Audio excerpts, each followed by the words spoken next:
गांव के किनारे बसे एक पुराने खंडहर में अक्सर अजीबोगरीब घटनाएं होती थीं। लोग कहते थे कि वहां एक स्त्री का छलावा भटकता है। उसकी कहानी गांव के हर बच्चे की जुबान पर थी, लेकिन कोई उसे देखने की हिम्मत नहीं जुटा पाता था।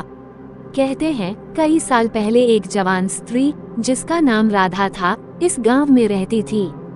उसकी शादी गांव के ही एक युवक से हुई थी, पर शादी के कुछ ही समय बाद उसका पति किसी दुर्घटना में मारा गया। राधा को पति से बहुत प्रेम था और उसकी मृत्यु के बाद वो पूरी तरह टूट गई। उसकी मनोदशा बिगड़ती चली गई और अंततः उसने खंडहर में जाकर अपनी जान दे दी।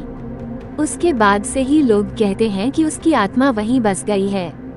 खंडहर के पास से गुजरते वक्त लोग अजीबोगरीब आवाजें सुनते थे, जैसे कोई स्त्री रो रही हो या किसी को पुकार रही हो।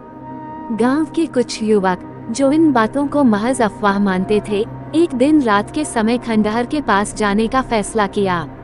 उनमें से एक, रमेश, सबसे बहादुर था और उसने खुद को चुनौती दी कि वो खंडहर के अंदर जाएगा और वहां की सच्चाई का पता लगाएगा। रमेश जैसे ही खंडहर में दाखिल हुआ, उसे चारों ओर अजीब सी ठंडक महसूस होने लगी। अंदर घुप अंधेरा था, लेकिन उसकी हिम्मत ने उसे आगे बढ़ने पर मजबूर कर दिया। जैसे जैसे वो आगे बढ़ता गया, उसे ऐसा लगा जैसे कोई उसकी तरफ देख रहा हो।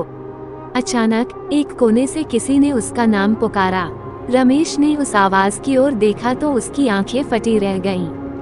वहां एक स्त्री खड़ी थी, सफेद साड़ी में लिपटी, बिखरे बाल और आंखों में गहरा दर्द। रमेश ने डरते हुए पूछा, तुम कौन हो?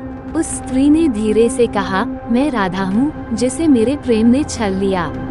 अब तुम भी यहाँ से नहीं जा सकोगे। रमेश ने भागने की कोशिश की, लेकिन उसके पैर मानो जमीन में धंस गए हों। वो अपनी जगह से हिल भी नहीं सका।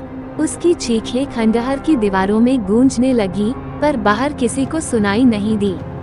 सुबह होते ही गांव वालों ने देखा कि रमेश का शरीर खंडहर के बाहर पड़ा था, लेकिन उसकी आंखें खुली थीं और चेहरे पर भय का वो भाव था जिसे कोई भुला नहीं सकता था।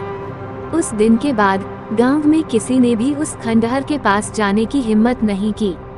वो मानने लगे कि राधा की आत्मा अभी भी अपने धोखे का बदला लेने के लिए भटक रही है। इस तरह स्त्री का छलावा गांव की सबसे भयावह कहानी बन गई, जिसे सुनते ही लोग कांपने लगते थे।